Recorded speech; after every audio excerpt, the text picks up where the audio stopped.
many value investors right now, you spend a lot of time talking about perhaps we're in another Nifty 50 situation, and it's hard to disagree with that assessment at all. But many value investors right now are clearly suffering within that context. And so I'd be curious to hear how you cultivate the right temperament during these, potentially multi-year periods where the market is telling you you're wrong, and how you build that sort of patience and level set mind during those periods. Yeah, that's a good question. Let me just mute you. Yeah, so I think that's a great question, and I think that uh, we've seen this before. Like for example, the Sequoia Fund when they first started. I think for the first 5 years they lagged the indices, and of course then they did quite well after that. And um, and in fact, even in the situation we have at Pabrai funds, we have something similar because we also are lagging our benchmarks over the last 5 years, and I've always told investors that that's the period over which they should judge me. And I kind of feel strange when I go to them and say to them now that yeah, you should judge over 5 years, but and add a but to it because then that's kind of moving the goalpost.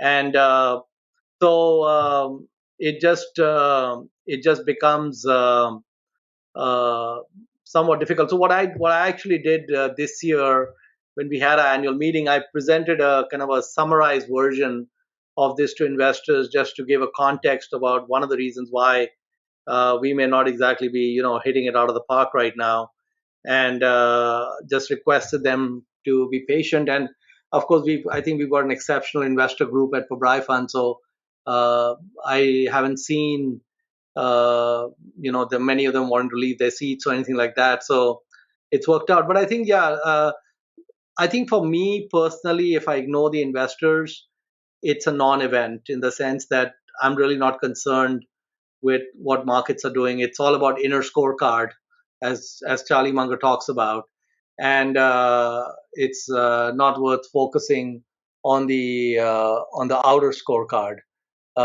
if you will.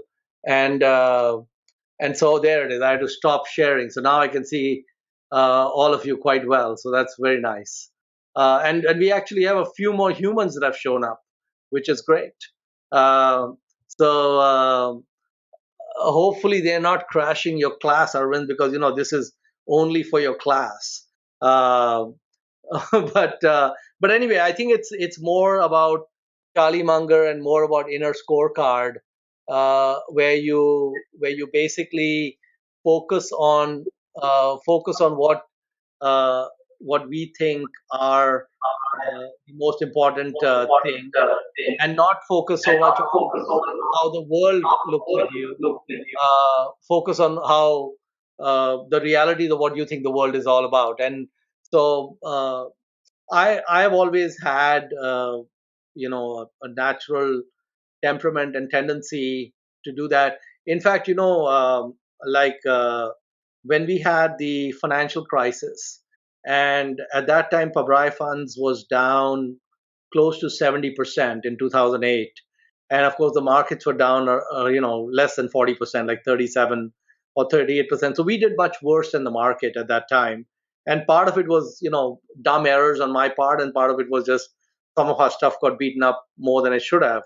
And my wife never realized that there was such a big change in our net worth, or in Pabrai funds, or 70% being down is a lot.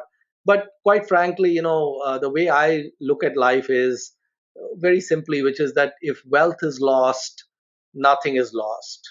And if health is lost, something is lost. And if character is lost, then everything is lost. So right now, this entire presentation is very sophomoric because we're only talking about the first variable.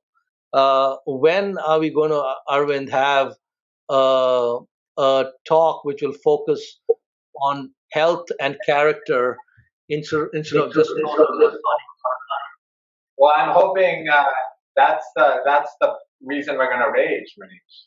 money? Okay. That's our rage. That's our. Okay. And Manish, we've known each other for a long time, and I've always been a huge admirer of your ability to be level-headed. And for what it's worth, we were very fortunate to talk to David Einhorn before Thanksgiving, and he had the exact same philosophy. And it's so wonderful to see that just the strong character of these great value investors. So other questions, please. Yeah.